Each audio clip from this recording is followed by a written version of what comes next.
semi-final weekends. There are 4 remaining. They weren't our 4 seeds for months, really, but that's the fun of the Monday Men's Test. There was a few preemptive texts and tweets as well, I think it's fair to say. David King, welcome. I hadn't noticed, Gerard. I hadn't noticed. Look, it's been a lot of fun, hasn't it? And we are down to 4, and you're right. We have chopped and changed all year, and it's been a great year. It's been that sort of year. So I think every AFL fans enjoyed the ride, and here we are, the toughest one of the lot to win, prelim final week. It's the hardest final of all of them. And everyone talks about winning flags and doing this and doing that.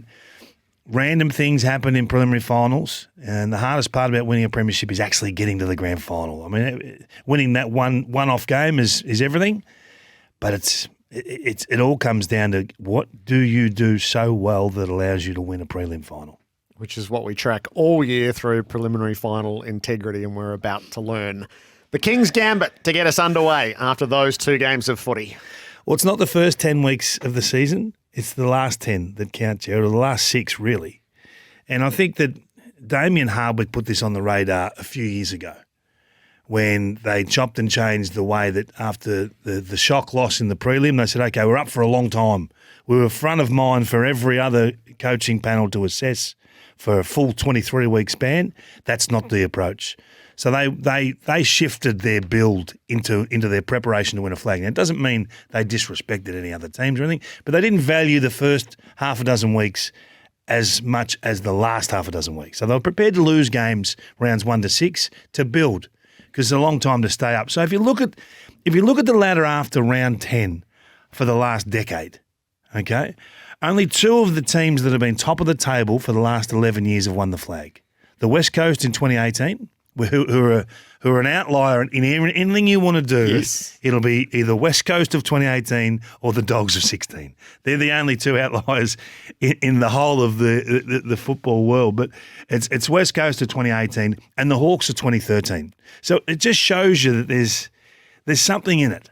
There has to be something in the timing you run, or whether it's health, getting troops back, and building your campaign.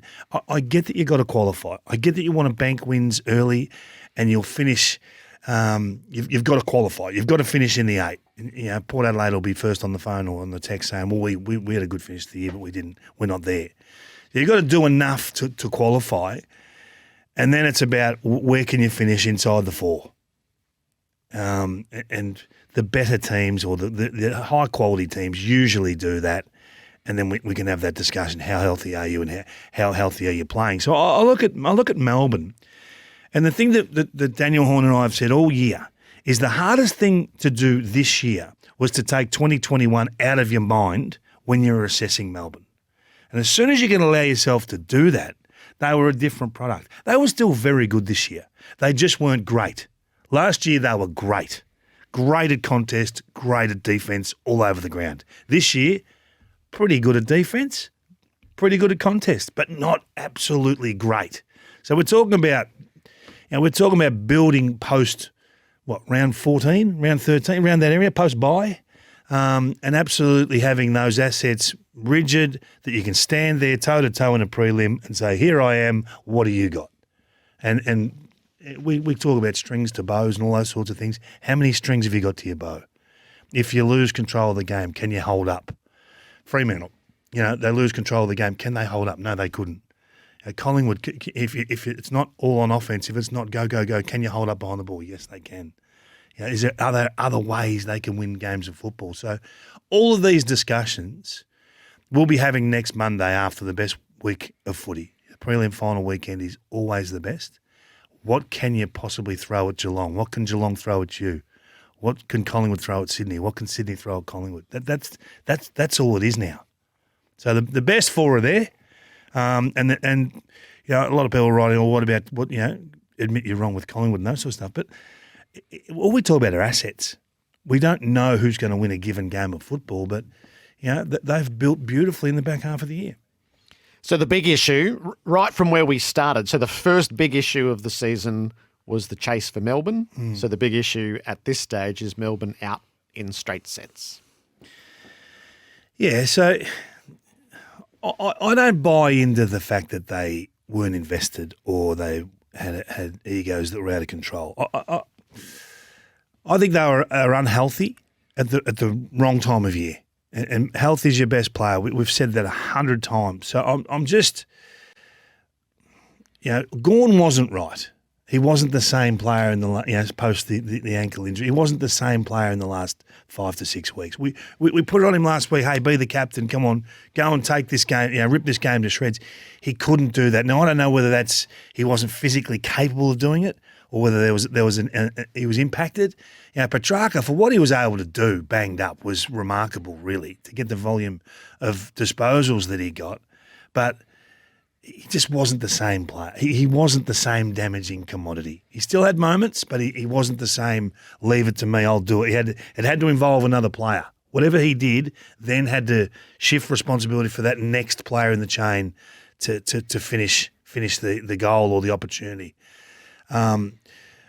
Oliver tagged, we've only seen him beaten probably, 4 times in 100 games? Very, very rarely do you see Oliver beaten. They sort of lost their tools. They didn't really try anything. I think Simon Goodwin would look back at the end of this season and say, what did I try to shake that forward line back into some sort of form? Because it was the stone in their shoe all year. Ben Brown, he can be hot, but he can be so cold. Luke Jackson was so cold on the weekend. He dropped so many marks. Why didn't they look at Van Rijn? Why didn't they look at Petrarca deep forward for a while? We've seen him play that role. Max was played forward for a bit, but Max is not really the answer. So I think they'd look back and say we didn't experiment enough there, and we probably didn't experiment enough in the midfield. Like if Damien Hardwick was coaching Melbourne on the weekend and Oliver was being tagged out of the game and Petrarca was going okay without being brilliant. Viney was just going and Max was just going. Rich would just go, woof, throw Baker in, throw Short in, throw Pickett in, let's go, move Edwards to half forward. They spin the magnets and they try and make a change that sparks a response. Now, I'm not saying it's all doom and gloom because I thought they should have been 6 goals up halfway through the second quarter. It's the same game over and over and over again. Don't take enough toll of early game dominance. I swear to God, I've called this game 5 times in the back end of the season. So not nearly as far in front as they should have been. And then as soon as the opposition worked out how to avoid the defensive intercept mark, which happens progressively during a game, and ratcheted it up, Melbourne had nothing. Yeah. Well, when you say they had nothing... In terms of a response. Yeah. Didn't do anything to alter the game. No, well, I'll just touch on it. And got run over. Yeah.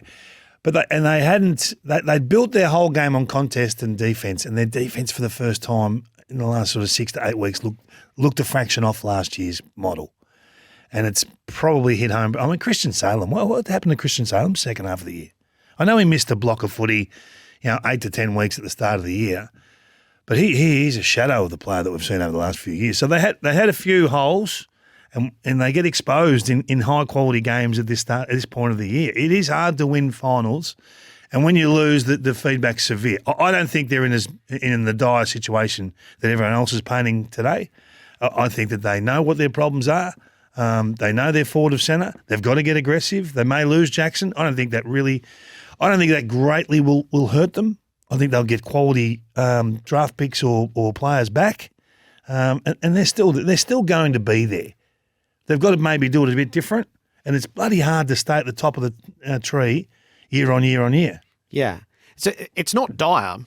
It's just over, and it's over in straight sets. This year's campaign. Yeah. Yeah. But that can happen. It can happen, can't it? Oh, God, from 10-0, if you'd said straight sets, I don't think 10-0. You feel more forgiving, I think, than the course of Melbourne's season, where they were 50% better than everyone else going at 70%. And then when they had to kick it up a gear, there was no gear to go to. I think injury played a big part. Yeah. Is my view. I think that's generous. They didn't suffer the outs that other teams were dealing with. They were banged up, and they were cooked. Their best were banged up. When it really came at them in the last 6 weeks, they were cooked. And so I think that's worthy of. That's worthy of significance. I'll be interested in the questions they ask themselves. Cooked is a bit strong, isn't it? I mean, they were in front in all these games you're talking about by 20 points. But they kept getting run over from 20 points up. Yeah. Well, there's a strange thing that Daniel Hoyne put on the radar last week about their last quarters. It was a great fact to put on the table Yeah. to quantify what we'd all been watching. So does that come back? This is my point. Does that come back to health? I mean, that is an indicator that you're not healthy, clearly. That you get overrun late because you physically can't do what you've done the first three, or you're very young. So cooked. Well, health, cooked. You can use cooked as a in many different ways. I don't think cooked as a group. I don't think they'd lost interest in the game. I don't think that they'd lost interest in the plan. I just think they couldn't deliver it because of health on the weekend. I'm not here to make excuses for them. I didn't think they experimented enough with their midfield or throw the magnets around on the weekend. I don't think they've done that with their forward line for weeks when they've known that that's been a problem. And every post-match, Simon Goodwin says, yeah, we take some learnings out of the game and we've got to do some things better forward of centre, but nothing really changed. So that to me is a criticism. But I just think their best players, if we haven't seen Clayton Oliver tagged out of a game forever, right? So all the responsibility then shifted from Petrarca, who couldn't move, Viney, who still looks injured to me. I still think he's got a foot problem.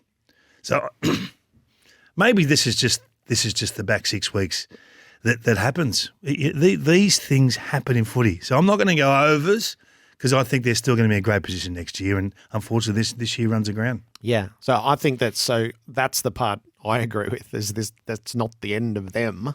I think they've got some interesting questions to ask themselves in the aftermath. So what's your... I think their all of club year has not been a great all of club year, and quite often a team ends up being a true reflection of the club, and they spend a lot of time wasting energy fighting amongst themselves, and in the end they had no energy left for the only fight that mattered. So I think that's an all of, you can boil it down to your mechanics in your football department, or you can go, this is what our season actually looked like, and what are we going to learn from it? Yeah, I heard you on the weekend think that the campaign ran aground at the Entrecôte. No, I just think there's a confluence of things, the constant boardroom battling of the club, which then has a moment in the player group, which they're open questions. If I was running the club, I'd be asking those questions without fear. Yeah, the other thing that, and that's a fair criticism. If you're unhealthy off field in terms of your football club, you're unhealthy on it. It does permeate through, and people, they don't like hearing that, but it's true. The other thing that I think has crept into their game this year that wasn't there last was a selfish approach forward of centre, and it does hit. If you go and watch the game of Cozzy Pickett again, there are opportunities for Cozzy to do other things to bring other players into the game and finish the goal. And it happened 3 or 4 times again on the weekend. We've pointed it out with Bailey Fritsch. They didn't want to hear about that. We've pointed it out with Cozzy across the course of the season. Doesn't want to hear about that. Spargo did it a couple of times. So that's sort of me over team. My returns versus our returns does come home in these big games. And those goals on the weekend were critical. There was a handball he could have slipped through to Neil Bull in the goal square, easiest of goals. And they just never got anything easy, Melbourne. They just never got a walk-in goal. The big issue, Melbourne out in straight sets. The best bits will be the Brisbane Lions second half. They got that right. Collingwood comprehensive in a semi-final, and the pressure index will be Fremantle. And what is their course that they're choosing from here? Best image of semi-final weekend, Gil dancing with Delta. Or David Mundy with his son Hudson, who had tears rolling down his cheek in the middle of the MCG after Dad's glorious career came to a close. Nah, kids cry all the time. Delta, Jared. How good was Delta? Seriously, what a perfect way to build the theatre and create the ceremony. Our land abounds in nature's gifts of beauty, rich and rare. In history's page, laid every stage, advanced Australia fair. I did rather love the recounting from the Lions bus of Chris Fagan's "How good was Delta?" And I would go as far to say, I haven't done the full catalogue on this, but just my flinch reaction, that's the best anthem I've seen performed on the MCG. You're going to upset someone. I'm sure you've just upset someone there. I'm happy to build a list. It's just how I felt. No, she was awesome. It was terrific. It's the AFL do so many things spot on. That was just another one. And then the contrast to what happened in AFLW. Oh yeah.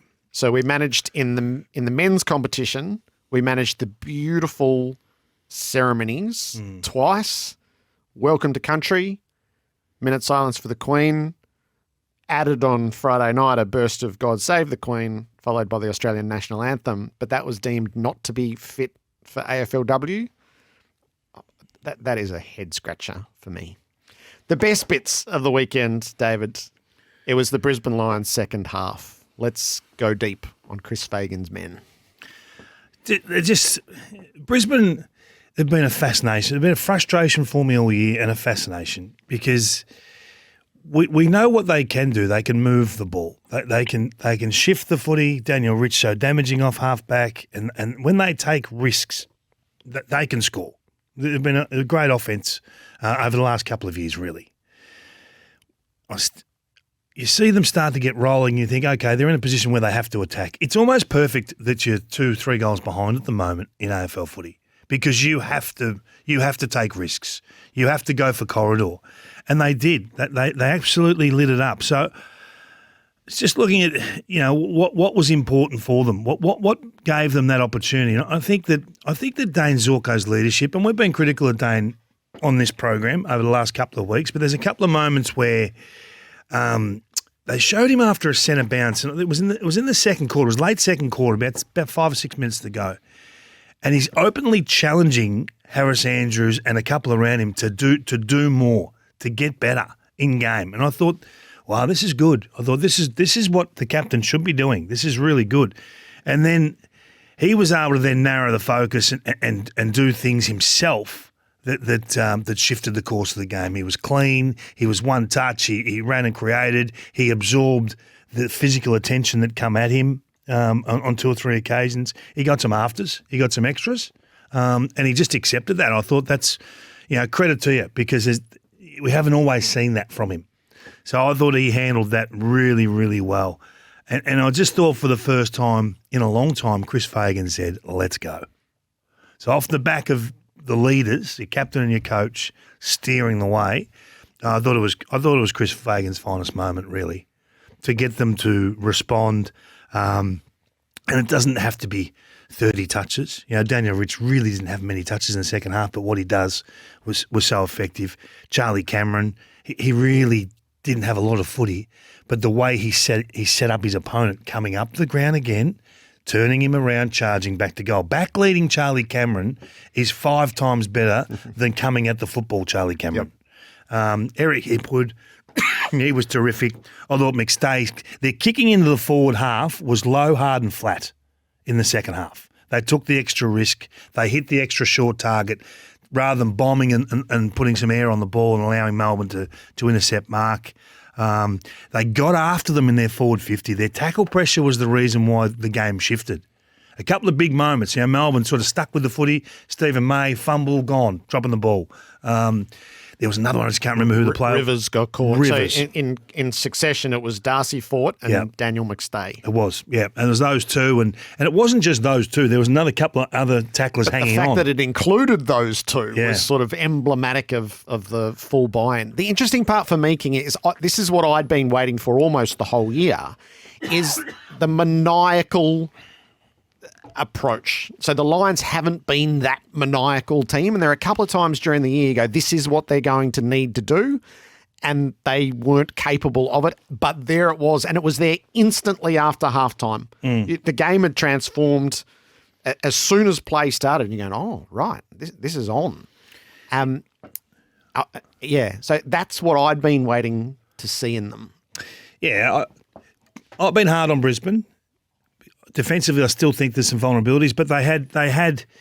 We talk about the rolling spotlight of finals footy, okay? And I just want to point out a few moments in the game, all right? And I'll give you the time code, so if you want to go back and watch it, you can. But these are in the second half when the game's there, Third quarter, Harris Andrews, 40-metre spoil. He gets there and he goes bang. He puts the thing over the fence. And I reckon every player in the Brisbane team goes, oh, Harris is on. That's a statement, right? And then McCluggage, he gets an opportunity. He takes 3 steps forward of his man and he's got to kick the goal. So he closes and with about 6 minutes to go in the third quarter, it goes bang. And I reckon that's a little statement the boys go, hang on. That was off the back of a Max Gawn handball error, so it compounds for me. It's an energy-sapping turnover for Melbourne and just an enormous lift that McCluggage provides. Zach Bailey outmarks 2 Melbourne defenders. You go, oh, hang on, we haven't seen this. We haven't seen this before. Lachie Neale's ground ball at speed was just, that's our man. Yep. He is our torchbearer. Yep. He's not necessarily got the stripes in terms of captain, but the hair on the back of the neck stands up when you see that. And as a player, you say, this is us. Wanted that footy more. Yeah, it was so clean. They didn't even make contact with him. He was so ferocious with his attack on the ball. And then I thought, so the Cam Rayner spoil, another spoil. It's a 40-metre spoil. You've got Salem just waiting to mark the ball, and he gets there and spikes the ball 45 metres, goes Horizontal out of bounds. to the ground. Yeah. So the ball goes out of bounds, boundary throw, and guess what comes next? A surge kick from the clearance to a one-on-one with Hipwood, who cold beats Lever. He just cold leaves him standing. Out the back leading Charlie, my favourite Charlie, back leading Charlie, takes the mark inside 50, kicks the goal, game over. And you go, wow, that's Brisbane in just 4 or 5 moments saying this is our time. And it's not necessarily the ace, king and queen of their football club. It's just everyone doing what they have to do. And it just keeps, the words of Dennis Pagan just keep coming back to me when I watch these games, the rolling spotlight of finals footy. Do you succeed or fail when it's your time, when the spotlight is on your next contest? And they're not always kicks, marks or handballs. I mean, 2 of those are spoils. And you go, it's a spoil, it's not intercept mark, but they made a statement. So I think that was a different sort of Brisbane. I haven't seen that Brisbane for a while, and I'm happy to people say, you've got to apologise. You don't have to apologise for not supporting Brisbane. That hasn't been Brisbane. So it was great to see because they've played tentative football for me, and tentative doesn't win premierships. So release the shackles with ball movement and go after the footy. It was the second half on the weekend. Does it make them a scary proposition next week against Geelong? I've got no idea. We don't know. But that version of Brisbane is far better than the one we'd seen for the previous month or 2. Ticketek's having its dramas. Oh, no. Death, taxes and Ticketek. My prayers are with all of you. Oh, no. Over the next little bit. How many calls are you going to take today on Ticketek? Delta might even get into your seedings, Jared. Yes, I hadn't thought about that. That's not a bad idea. You pay for what you get. Delta is a star. It was absolutely unreal to have Delta sing Friday night. That's Rob from Ballarat. I'll get to those ones in a minute. So that's the best bit. The best bit was the Brisbane Lions second half. You've given us time codes to look at there. Let's play with Collingwood as well. They got that right.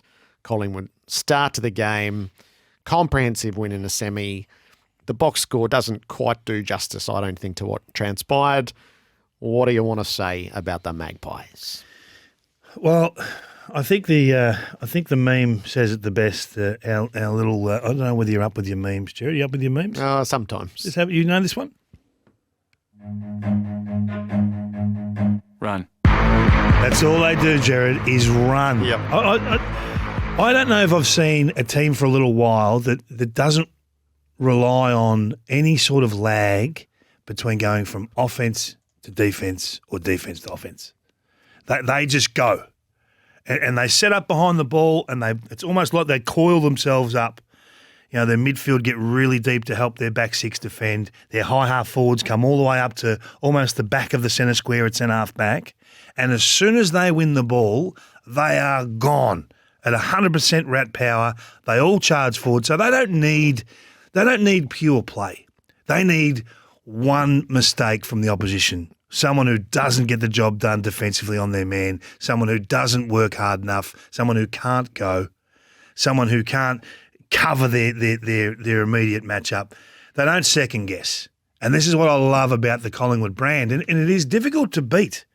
It's hard because you can't score, because they've got numbers back, they swell back and they absorb inside 50s, and then they go with such ferocity. They only really have to have 4 possessions in a row, and it's a walk-in goal. Well, walk-in's a bit strong, but it's an opportunity for it. And if that doesn't work, it doesn't matter because they'll swell back and they'll set up again. It is a lot like the Sydney Swans of 6 or 7 years ago. We call them the other slingshotting Swans.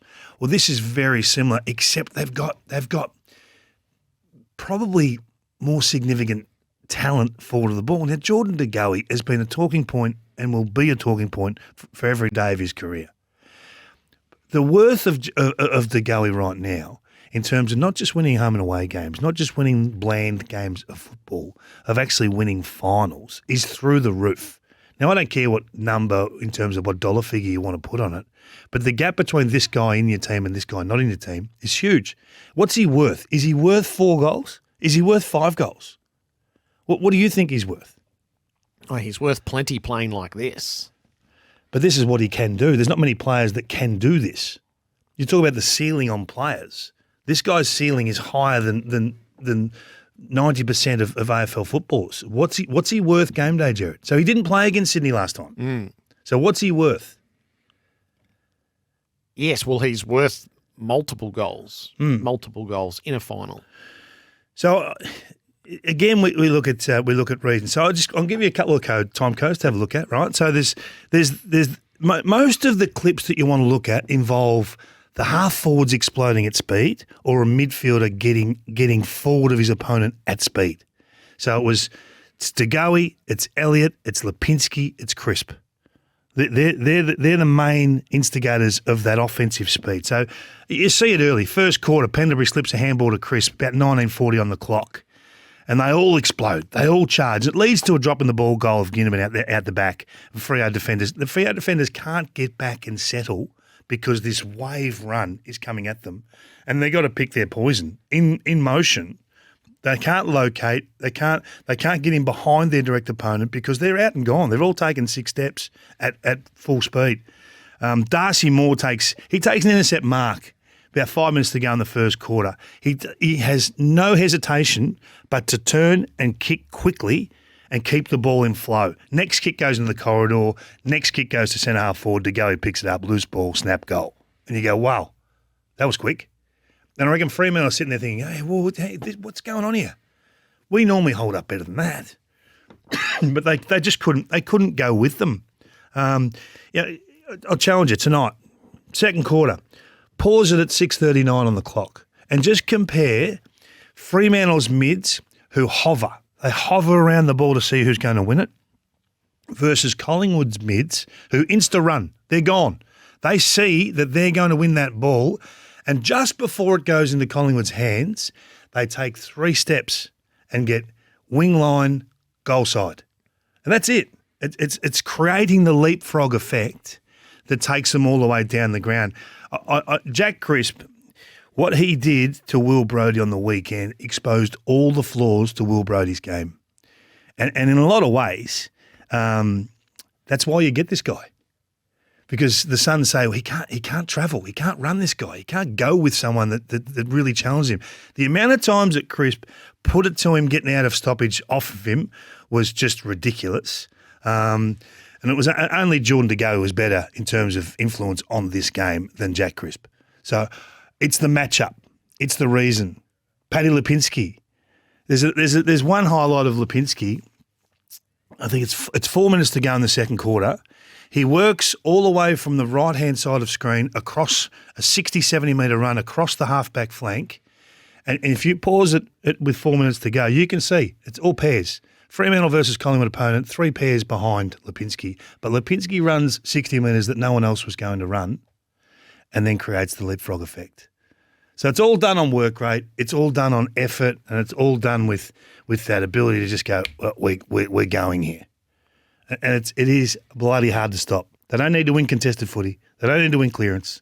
They just need to commit those runs. Their game's in good order. It's exciting, isn't it? Yep. And who knows what's going to happen. The fact that De Goey didn't play last time is such a wild card this week. Ginnivan was subbed out early. And Ginnivan, yeah. And Dacos was muck. They tried to tag Dacos with Clark, and then Craig McRae threw him everywhere. It didn't work. used him in a different way. They learned that Yep. that's not the answer. I think their two finals have been outstanding. Clearly a step up, I think, on their home and away football. So they're in good shape as they go to take this on. So there's a few things that Freo got wrong. I don't know whether you want to do the Freo. Let's do angle. Freo and a tick, Okay. because they can be our pressure index. Got their win at home, weren't ready for a semi-final. There's what happened within the game, and then there's what happens next. Few texts. 2007 grand final anthem was the best. Natalie Bassingthwaite. Yes. Julie Anthony's rendition of the national anthem by the Rain Lovers' length of Melbourne Cup victory, then Delta. And then Rain Lover. I'm going to have to disagree. You want goosebumps? Watch Hugh Jackman sing the 1997 Bledisloe Cup Game 2 MCG national anthem. Still the greatest anthem singing. Terry from Cranbourne Shinbone. I'm so impressed that that's lasted in your memory 25 years. I will have a look at that on YouTube a little later on. That was Justin Longmuir and his prescription for the Dockers in the aftermath, the pressure index. So they ran out onto the ground. It was like they were the villains entering the old festival hall. They got booed as they ran out, and then they went down to the city, to the punt road end to get into their warm-ups, and they got the same boo all over again. Well, welcome to Freo. So within the game, and then I think there's such an interesting conversation around what's going to happen next.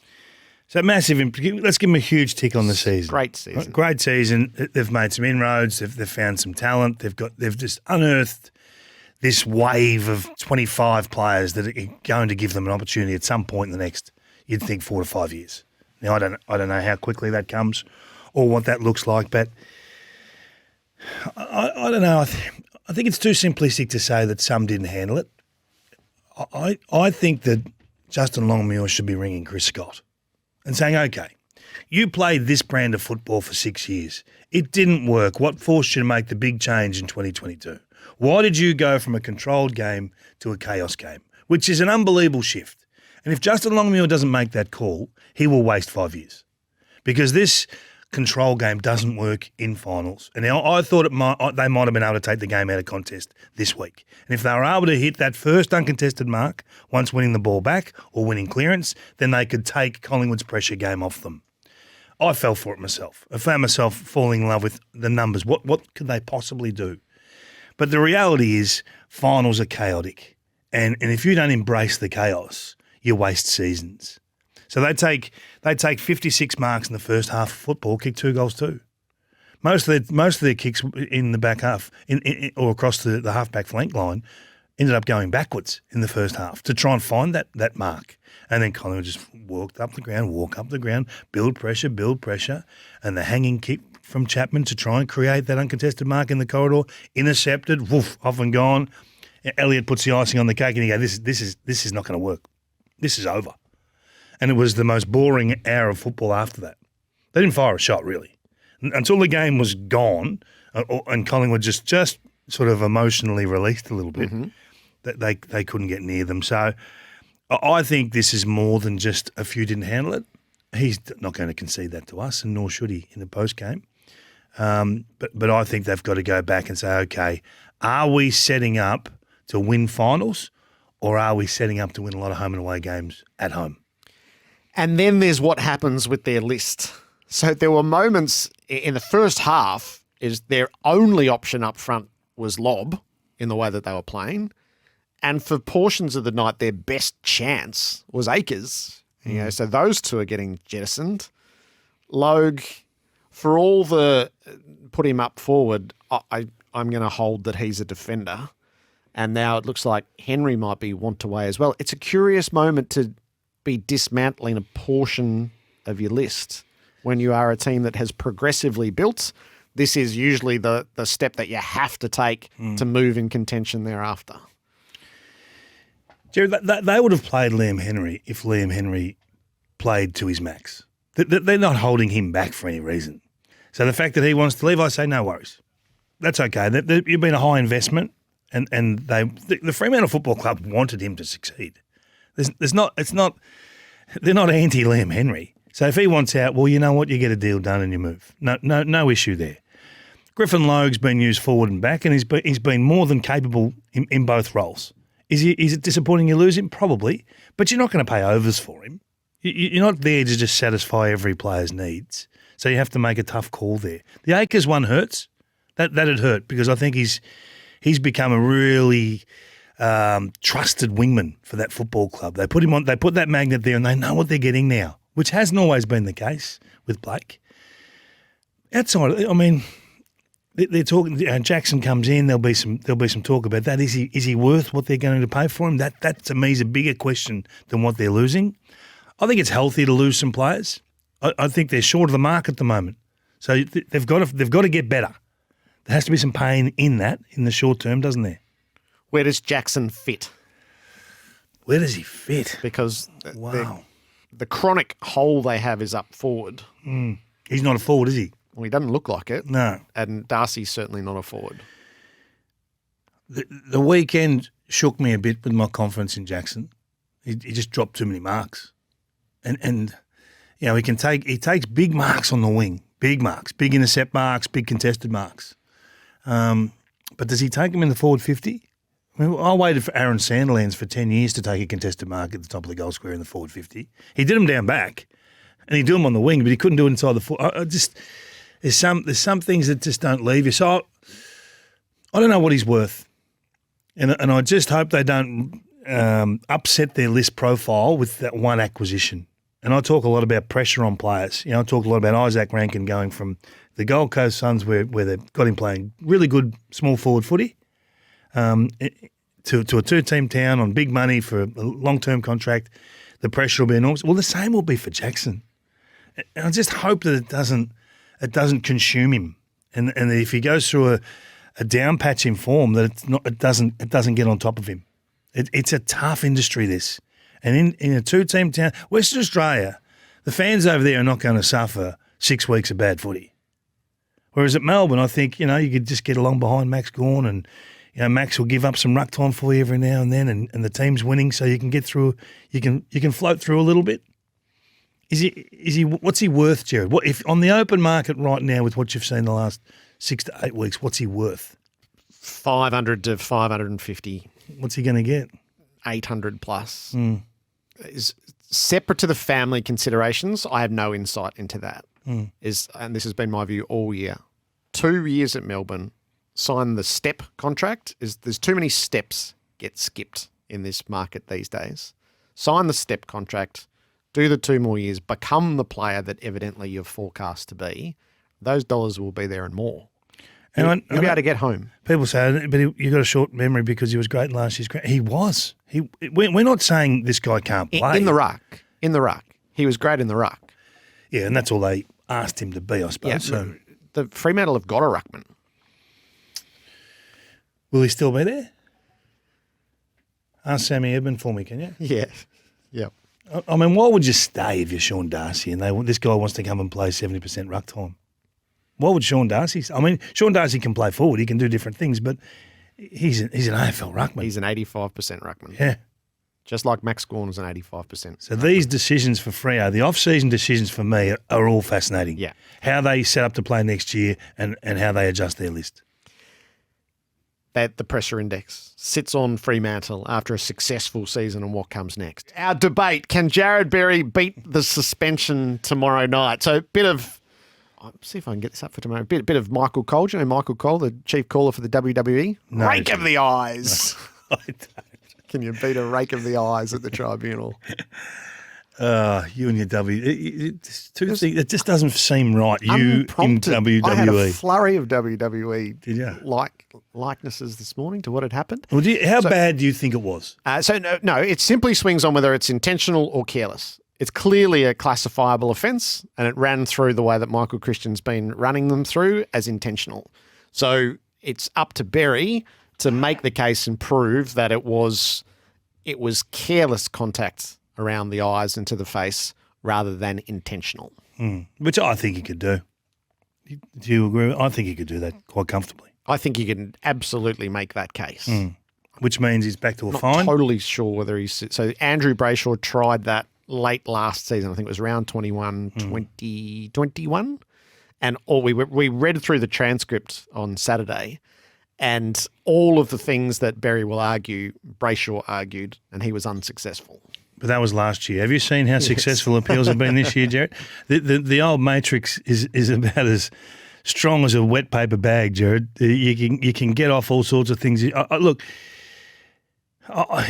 somewhere inside of me says it's not a suspendable offence for a final, and I know that you have to tick all the boxes and you have to get to those. You have to arrive there in the right manner.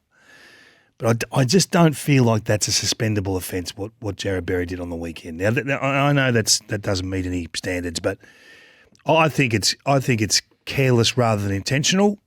He hasn't really inflicted any damage to the player. Had he, 4 weeks. Had he have raked the eyes and gouged? If it's proper gouging. A month, no problem. But I don't think it was that. So I'm hoping, for Brisbane's sake and for Jarrod's sake, that they see it the same way. They say it's careless, it's not a good look, and there's the fine. A reference to the SCG round 22 loss. The only loss the Magpies had at the back end of the home and away season. And they're back there for a preliminary final. And that takes us to PFI, Kingy, preliminary final integrity. Well, it's amazing that the venue or the shape of and size of the ground can impact you so much. But we talked about Collingwood before, how they lengthen the ground so their forwards correct really quickly and drag their opponents back to the deep expanses of the forward line for Collingwood. So it creates voids of space in behind. So the MCG, that's magnified, because players can move to the wide wings if they need to absorb that space, or the space can open up in the corridor. So you can play leapfrog really easily at the MCG. Whereas at the SCG, for some reason, those gaps aren't there. And everyone will say, but it's only 3 metres here and 4 metres. Sometimes it is only 3 metres and 4 metres. And the way the Swans play you, I've used this before, but we'll go with it again. And I know you're not a Harry Potter lover, Jarrod, but the Dementors, they suck the soul out of the opposition. They deny your want to run because they're constantly bumper barring, they're constantly body checking. They won't allow you to get goal side. So we see De Goey and Elliott charging at goal side of Fremantle in 3 steps, and then the Fremantle defenders are happy to trail. That doesn't happen with Sydney. You have to fight to get goal side. And even if you get goal side, that ain't the end of the fight. It'll commit for the next 50 metres of your run. So they take away your will to run. And it's always personal. It's always one-on-one. It's always, I'm going to stand in the dominant space. I'm going to play the percentages. If you're a Sydney Swans defender or a midfielder, they're all asked to do it. It's not absolute with every team, but it's absolute with Sydney. So Collingwood last time they had 52 inside 50s for 7 goals, because they take that off you. They take the easy one, the quick one off you, and you have to work for your goals. That's the challenge. Is it specific to the SCG? I think there's part of that is there, but I think it's more the way the Swans defend that actually makes it really difficult.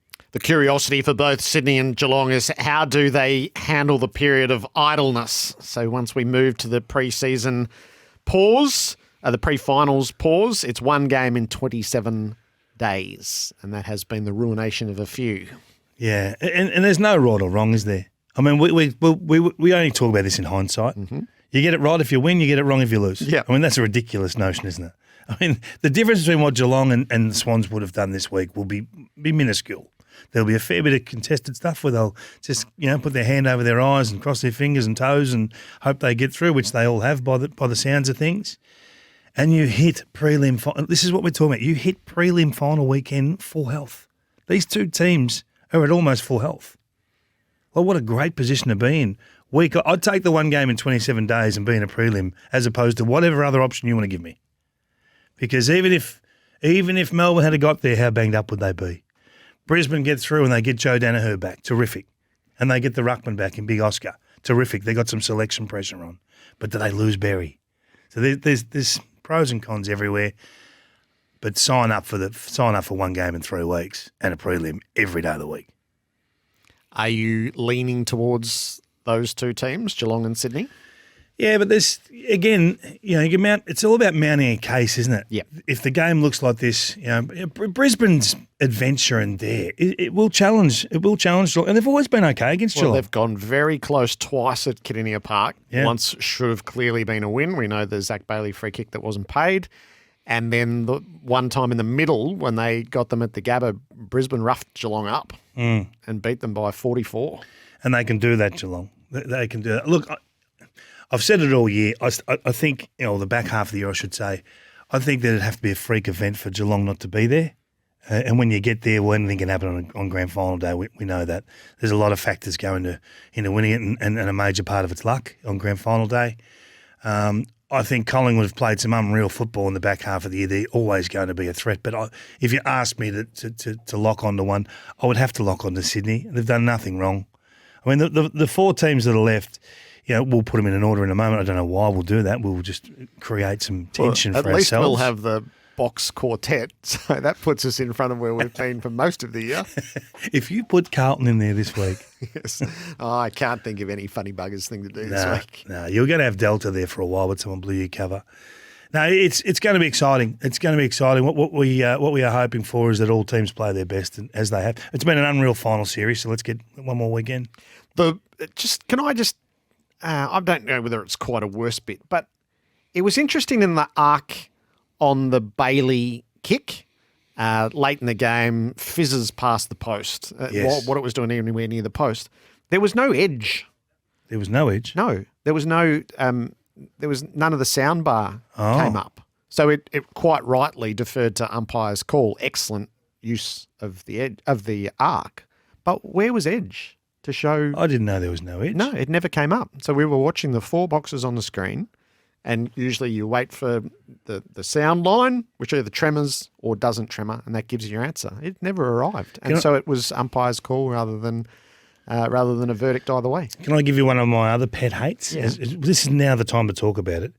Can we get other coaches to do the Norm Smith medal voting this year? Oh, yep. And not trust the media, because I don't think that's so required. 3 or 5 of the coaches who aren't in action, who we know will be there at the game. They'll be there, and if they're not there, get them to come. If we have to pay them or whatever, let's just get this. This is such a marquee award, the Norm Smith medal. Let's make sure we get it absolutely correct. And we've had a couple of issues across the course of the year where votes are not quite right, not quite accurate, not reflective of the game. And we're talking about a Norm Smith medal. So get the coaches that will put their hand up. If you ask the coach, you want to, they're proud people. They want to have their name attached to these sorts of awards. So I would love to have a panel that included, not those that have just been knocked out from a prelim, Gerard, because they'll be hurting. So leave them on the sidelines. Yep. But maybe the coaches that finish, what was it, 9th through to 14th. Oh, you could come up with a panel of any of them. Who's going, who accepts the invitation. Nice idea. I'm not ruling out having 4 seeds again next week when 2 teams remain, but in all likelihood, David King, this is your last time through the seedings for 2022. They are for Red Energy, moving house. Call local energy retailer Red Energy. Just some feedback from Jesse, just letting you know, not once did you two have these 4 teams in your seedings at the same time throughout the year. It's a stupid exercise, and you should drop this segment next year. No way. It's our favourite part of the week. Jesse. And it's the source of the most feedback that we get. Yeah. If we drop segments because they were no good, Jesse, we'd be unemployed. It does misunderstand that it's not forecasting. The seedings is a measure of where we are at any moment in time, which is why Brisbane's absence from the seedings actually tells you the tale of their season. They moved from one of the 2 key teams with Melbourne and Brisbane and fell out of favour for long periods of time and are back in at the top 4. So it's a measure of what's happening. That's why it's based on the tennis seedings. Alcaraz is one in the world. It's not forecasting. It's where are we right now. So I think the rule should be this week. Your 1 and 2 have to make the grand final, Gerard. Oh, so you're putting rules around it now? Well, late. I mean, we've only got 4 left. There have to be some rules. You can't get them wrong. So we have to default to who we're tipping to make the grand final. Yeah. So at 4, I think Brisbane are the least likely to cause the upset this week. So I would say they're at 4 against the Cats. I'll have Brisbane at 4 as well. And we haven't had them in all year. So if you're going to take can't feedback, overcorrect too much. No. Like if we're going to be wrong, you're going to be wrong the whole way through. Collingwood at 3, Sydney at 3. Sydney at 3. I suppose you haven't had them in all. Yeah, the cup thing. Yeah. Yeah. They'll be holding the cup up. I moved them to 1 last week. Oh, you did? Yeah. How have they dropped? Well, you just changed the rules on me. You had them 1 last week, Yep. now 3. I think Collingwood will beat them. Oh, wow. Okay. Well, you bury the lead there. You know, I'm Sydney. I don't know what they've done wrong to really upset you in the back half of the year. Full health in the week off. No excuses. At home. I think they'll be making the grand final. I'll put Collingwood at 2. There's just something about what they're doing, and it's even better in the final series than it was in the home and away. And that leaves The Cats, and I'll say it again, I still think it would have to be a freak event for the Cats not to make the grand final, let alone get the job done. Yep. I've got Geelong at 1 Ooh. as well. Is this the first As time? most likely to make the grand Is final. this the first time you've had them at 1? It might be. You and Hutto feel like you have some sort of impact on how the season unfolds when you have No, them in it's seedings. because you go so far around a freak of nature. It's just unnerving. So That's you're trying why I to balance do it. up against it a little bit. That's why I do it.